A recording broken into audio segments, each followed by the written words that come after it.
Guys do you know कि आप जानते हैं कि अफ्रीका धीरे धीरे 2 पार्ट्स में टूट रहा है। सुनने में थोड़ा अजीब लगता है पर सच है। हम सोचते हैं कि कॉन्टिनेंट हमेशा एक जगह रहते हैं, लेकिन अर्थ का सरफेस कई बड़ी बड़ी टेक्टोनिक प्लेट से बना है जो लगातार आपका मूव करता रहता है। अफ्रीका के ईस्टर्न पार्ट में 2 प्लेट्स हैं जो धीरे धीरे एक दूसरे से दूर जा रही हैं। सोचो कि मान लो एक रोटी को आप दोनों तरफ से खींच रहे हो, कुछ टाइम बाद उसमें क्रैक आना शुरू हो जाएगा। अफ्रीका में भी कुछ ऐसा ही हो रहा है। ऐसा क्यों हो रहा है? अर्थ की जो आपकी लेयर है उसमें से एक है आपकी मेंटल, इसमें जहाँ बहुत गर्म मटेरियल धीरे धीरे मूव करता रहता है, तो इस मूवमेंट को कन्वेक्शनल करंट हम कहते हैं।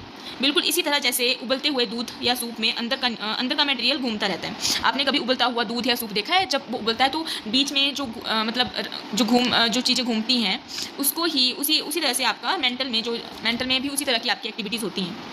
ईस्ट अफ्रीका में क्या हो रहा है? ईस्ट अफ्रीका के नीचे मेंटल का जो गर्म मटेरियल है वो ऊपर की तरफ पुश कर रहा है। इस प्रेशर की वजह से ऊपर वाली क्रस्ट जो है वो स्ट्रेच हो रही है।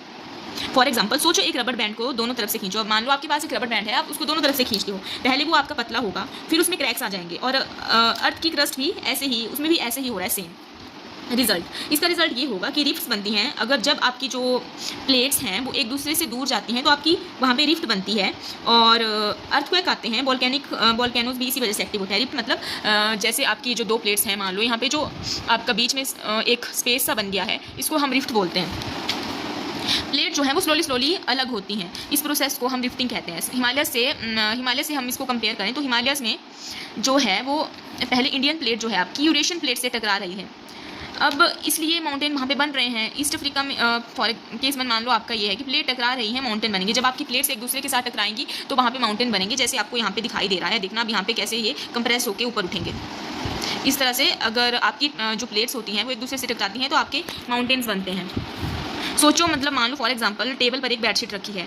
अब दोनों साइड से बेडशीट को आप धक्का दोगे तो क्या होगा? बेडशीट बीच में सिकुड़ कर ऊपर उठ जाएगी। बिल्कुल यही हिमालयस में हुआ। इंडियन प्लेट जब यूरेशियन प्लेट से आपकी टकराई तो बीच की रॉक्स जो है वो कंप्रेस हुई, फोल्ड होकर ऊपर उठ गई, और वैसे ही आपके हिमालयस बने और आज भी वो बन रहे हैं।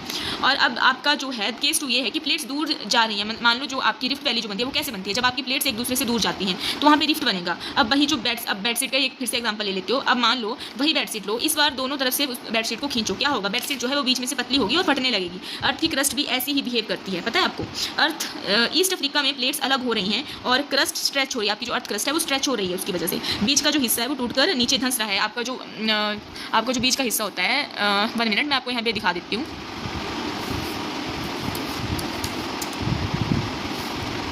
Wait a minute.